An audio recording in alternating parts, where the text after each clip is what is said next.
What's up mga papi? Ito yung bago ng Eco Drive. Yan. Blitz 2000R. Yan, nakuha natin siya ng 44. Dahil sabi nila maganda raw yan, malakas na 2000 watts. Ang last na ginawa natin ng YouTube video, itong aking Honda Genio. Yan. Yung lang naman yan yung pagkabit ng charger, phone holder na may charger. Yan. Okay, ngayon dito tayo sa Blitz 2000R. 2000 watts na power. Tapos malaki siya. Kung gaano siya kalaki, ito yung comparison niya. Ayan yung Blitz 2000. Ito yung Honda Genio. Malapit lang kasi yung camera pero malaki ito. Malaki siya, para siyang yung mukha niya ito, parang SkyDrive, pero yung laki niya para siyang click game changer. Yan. So pag bumili ka niyan, kasama na yung box, may libreng helmet, yung nutshell lang yun, yung pang bike, tapos sombrero. Yan, yun lang naman yung mga freebies niya. Okay, dito tayo sa function niya. Yan. So function muna niya, ito yung, siyempre ito yung high and low, busina, tapos ito yung speed selector. May natin papakita yung mga function niya. Ito yung turn lights. Yan, sa panel naman niya, yan, digital na siya. Sa kanan, ito yung kagaya ng mga motor dati na meron pang switch yung ilaw. Yan. Ito yung pag pinindot mo siya, P muna yan, park, ibig sabihin nun, kahit anong throttle mo, hindi siya gagana. Pang safety rin yan P. Tapos pindutin mo siya ng isa, dapat lumabas yung 00 km/h para pagka pinihit mo siya, okay na siya. Ngayon, itong CARS naman, yan. Yan, in case daw na masira o magloko itong throttle, pwede ito ang gamitin para umandar. Tapos dito tayo, meron na rin siyang helmet hook. Yan. Sa susian naman niya, ganyan. On yung taas, yung gitna. Off yung sa kaliwa, tapos pipihitin mo na siya ng kaliwa sa upuan yan. Meron na rin pala siyang yung lock para pag nakapark siya. Okay, dito naman tayo sa susi niya. Yan, napafold din siya. Yan. Pindutin mo lang. Ito lang. Yan. Yan. Yung function niya, ito. Ito yung lock. Tapos ito, yung logo nitong sa kanan, ito. Unlock. Tapos itong bell, alarm yan. Ito naman, yung keyless start, yung kidlat. Yan yung keyless start.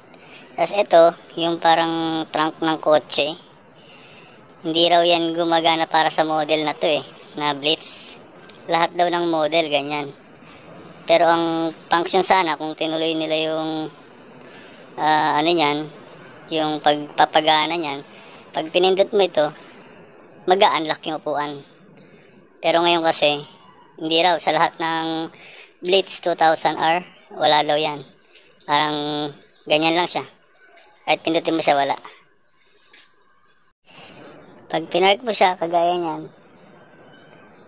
pindutin mo yung alarm. Kung magpapark ka sa hindi mo kabisadong lugar, yan, alarm ito. Yan. Yan ang tunog niya. Tapos pindutin mo yung lock. Yan. Ngayon, susubukan natin yan natin yan. Ngayon, pag may nag-attempt na biglang gusto na lang yung kunin o inagaw, ganun. O di kaya iniwan mo sa hindi mo kabisadong lugar, dito pa lang yan. Sa paggulong pa lang yan ng gulong, mag-aalarm na siya. Ngayon, pag sinubukan pa ulit na igulong, nag-lock na siya. Nag-lock na siya, hindi na siya aandar. Hindi rin titigil yung alarm niya hanggat hindi mo pinipindot ito. Yun. Napindot mo na yun, pwede na ulit. Kaya magandang safety feature din yan. Ngayon, dito naman tayo babase sa ano. Ito namang next natin, itong kidlat. Palit tayo ng kamay. Itong kidlat, keyless siya. Keyless system. Pag dito ka nag-start, dapat dito mo rin siya i-off. Pag dito ka sa susian, dyan mo rin siya i-off. Hindi pwede yung sususian mo siya tapos pag ano mo, i-off mo dito. Hindi rin pwede yung dito mo i-start sa keyless remote tapos doon mo i-off. Subukan natin. Susian mo siya inon, hindi mo siya ma-off ng alarm ng remote. Yan, pakita natin. Ito yung off. Yan yung off kasi ito yung on. Pag pinihit mo pa lang, yan yung on.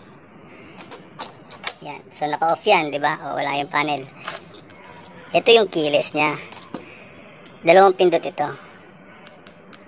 Yun. Tapos, naka-off yung susian mo, pero, yan. Yun yung tinatawag na, ano, keyless. Hindi mo siya pwedeng i-off dito. Tignan natin. Ayaw, di ba? So, kailangan, dito mo rin siya i-off. Ang off nito, yung unlock. Yun. Ito naman tayo sa panel gauge. Yan, i-on na natin Yan, maganda rin yung safety feature nitong Blitz 2000R. Pag in-on mo siya, makikita mo letter P yan. Sabihin yan, park. Safe yan kasi kahit na hindi mo sinasadyang napihit mo to. Yun. Wala, hindi siya andar. So, kailangan pipindutin mo muna siya.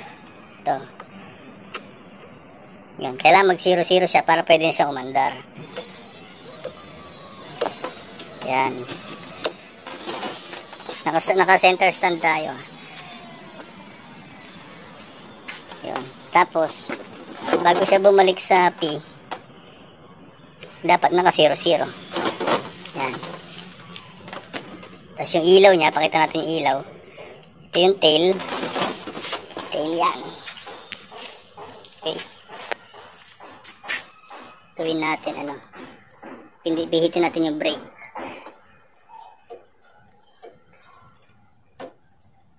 Yun, malakas yung ilaw niya, guys. Ito naman yung headlight. Ay, teka. Naka-tail siya, diba? So, meron lang siyang eyeline. Patayin natin yung ilaw. Ay, yan. Diyan yung naka-off. Tapos, pag nilagay mo siya sa tail, may eyeline siya na puti. Tapos meron siyang tail light. Kasi nga tail Yun. Ito natin yung headlight niya. Yun. Sa headlight naman niya, meron ding high and low yan. Malakas din yung ilaw niya. Signal lights naman niya, may tunog. Ito yung signal lights yan. Sa panel, sa harap, tapos ito yung likod. Ganon din yan pagka sa kanan na signal light. Yan. Pag alisin mo, kahit pindutin mo na lang to, pindutin mo lang na ganon pagka i-off mo na yung signal light. Yun. Ito naman yung speed selector niya. Medyo hindi natin maintindihan to dahil Chinese Ganito ang ano niyan. Pindutin mo tong itaas. Kasi ang speed gear pala nito, 2 and 3 lang. Yun. May nagsasalita. Pero hindi ko naintindihan niya. Pag pinindot mo itaas, makikita mo, nagiging number 3 siya. Yan. Pindutin ulit natin. Babalik na siya sa number 2. Tapos, pag tinagalan mo yung baba, itong baba, yan. Pag tinagalan mo yan, nagre-reverse yan. Ito lang, tingnan natin. Ay, hindi pala mag-reverse kasi naka-letter P. Kailangan alisin natin sa letter P. Yun yung safety niya. Pag medyo matagal ka na hindi mo traffic, nagbumabalik siya sa letter P. Kaya alisin mo lang siya. Yun. Ito lang yung pagpindot mo sa letter P. Yan. Okay. Ito yun. Tagalan natin ito. Yung baba. Yan. Nagre-reverse siya. Yan. Dahan-dahan lang din siya mag-reverse. Bitawan natin yung pindutan. Isa pa, pindutin pa. Yun. Yung kagandahan kasi medyo mabigat siya. Pagka nasa iskinita ka, kailangan mo ng reverse. Saka kung bibili ka nito, kailangan talagang dito ka babase sa P. Yan. Para kung sakaling hindi mo bigla mong natukuran ito, hindi siya aandar. Yun ang magandang niya, safety feature niya. Side mirror naman niya, malaki naman yan. Malaki yan. Mukha lang maliit sa video eh. Pero malaki yan. Maganda.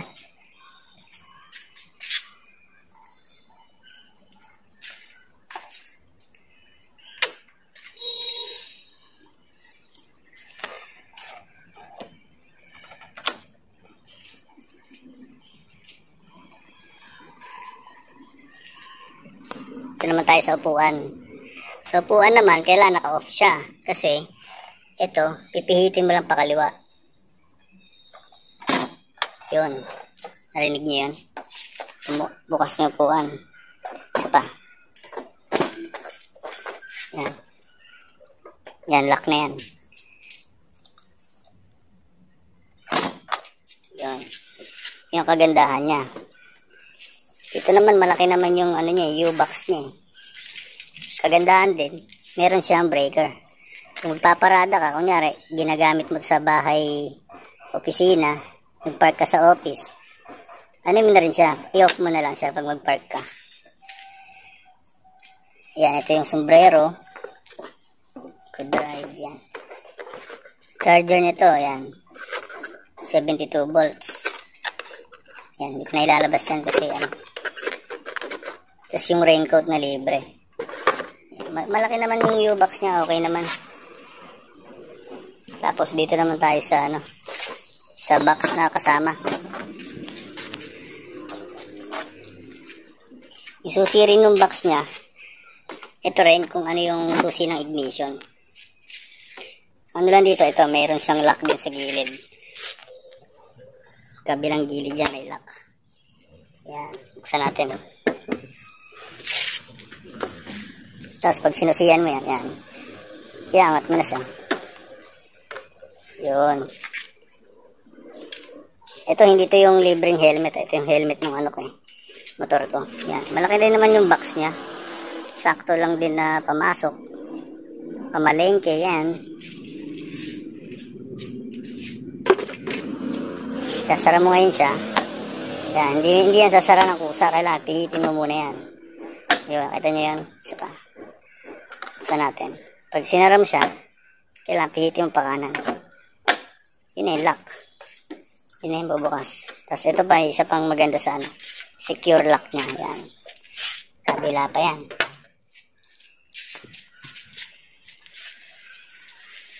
Bali, kabibili ko pa lang kasi siya kanina. Siguro sa mga susunod na linggo ko pa malalaman kung ilang kilometer talaga ang ang kaya niya sa isang charge. Tapos kung ang maximum speed niya. Kasi gagamitin ko na pang bahay opisina. Kasi ito service ko, yung Honda Genio. Medyo tipid naman yan sa gas, pero syempre may mga lumabas na e-bike. Syempre dito tayo sa e-bike. Power lang. Pwede na i-charge mo lang siya. Tapos pala ito yung sa niya, yung charging port niya nasa ilalim ng upuan. Yan. Yan, may cover siya para siguro sa tubig, ganyan. Tsaka para hindi rin mapasukan ng mga alikabok. Yan. Kusa naman siyang pag inanong siya, binitawan mo. Yan. Kusa siyang nagsasara. Built-in nga pala battery niya. Hindi yan yung detachable na battery. Hindi siya natatanggal. Hindi natatanggal yung battery niya sa loob. Built-in siya. So, kailangan dito mo lang talaga siya i-charge. Yan. Kagandaan din nito. Na rin siya. Yung harap niya, ito. Disc brake na rin. Hydraulic disc brake yan. Parang sa motor. Yung may oil kasi yun, yung hydraulic disc brake. Yung isa, mechanical disc brake kasi yung isang klase ng brake. Decable yun. Pero itong kagandahan dito, ano na siya. Hydraulic disc brake na yan. Pati yung likod niya. Natin yung likod. Yun. Hydraulic disc brake na rin yan yung likod niya. Kaya maganda siya sa pagpreno eh.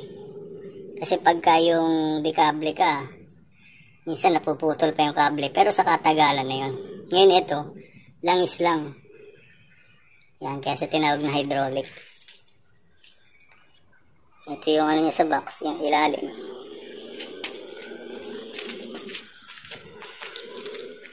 Sa akin sa first impression, maganda siya. Malaki. Jumbo to, jumbo. Mas malaki siya sa ibang motor talaga, yung may makina. Tapos, may kabigatan siya. Pero, para sa akin, maganda yung forma. Maganda yung laki niya. Makapal na yung gulong. Tubeless pa.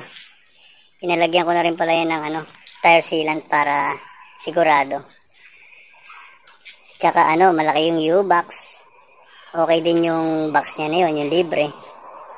Malaki din. Tamang-tama tong pang service. Pamasok talaga.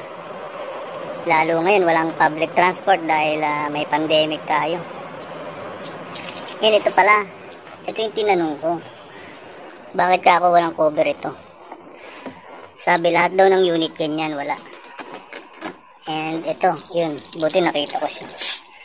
May charger pala ng dito, USB port to. May charger ng cellphone. Ito binubuksan yan. Tigas.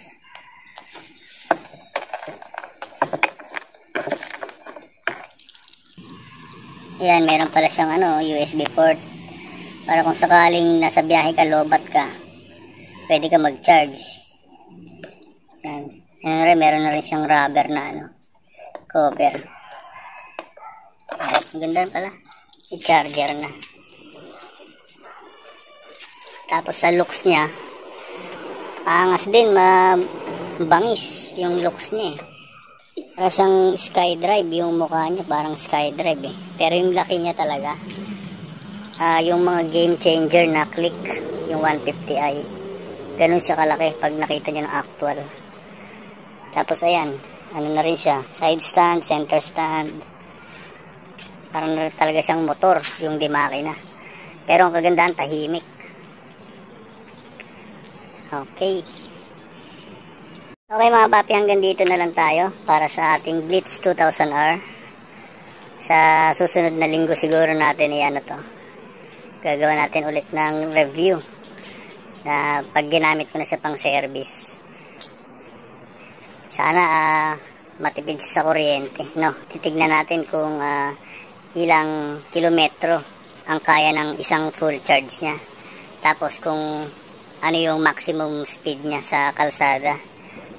Yung syempre may load na, kumbaga may rider na nakasakay. Kasi yan pag naka center stand, pinihit mo yung throttle niya, may lumalabas na speed. Pero syempre hindi naman hindi naman accurate yun dahil wala siya sa kalsada. Tapos wala pang nakasakay na rider. So tingnan natin sa susunod. Gagawin natin siya ng review ulit. Yung talagang performance niya. Ngayon yung lang niya to, yung specs. Yung specs niya pwedeng makita sa Google, sa Facebook page nila, EcoDrive. Saan pa ba? Meron brochure pero hindi ko na na-videohan. Basta nagandahan ako nung nalaman ko siyang 2000 watts yung hub motor niya. Ayun, sabi ko, eto na. Kasi yung dati ko e-bike, yung RFM na 350 watts. Malakas na rin yun. Eto nga lang, aggressive yung throttle niya. Pag pinihit mo siyang bigla-bigla na gano'n, kagaya sa motor, lumulundag siya eh. Parang ang lakas ng arangkada niya, kaya kailangan ang pihit mo dyan. Ganun lang. Dahan-dahan lang. Kasi pag kagaya sa motor, gaganon eh. Ang lakas ng ano niya, arangkada. Kaya ang pihit niyan, tamang pagpihit lang dito. Sa blitz, ganito lang oh. Yan, dahan-dahan lang. Okay, hanggang dito na lang tayo mga papi sa ating first impression sa Blitz 2000R. Bye-bye!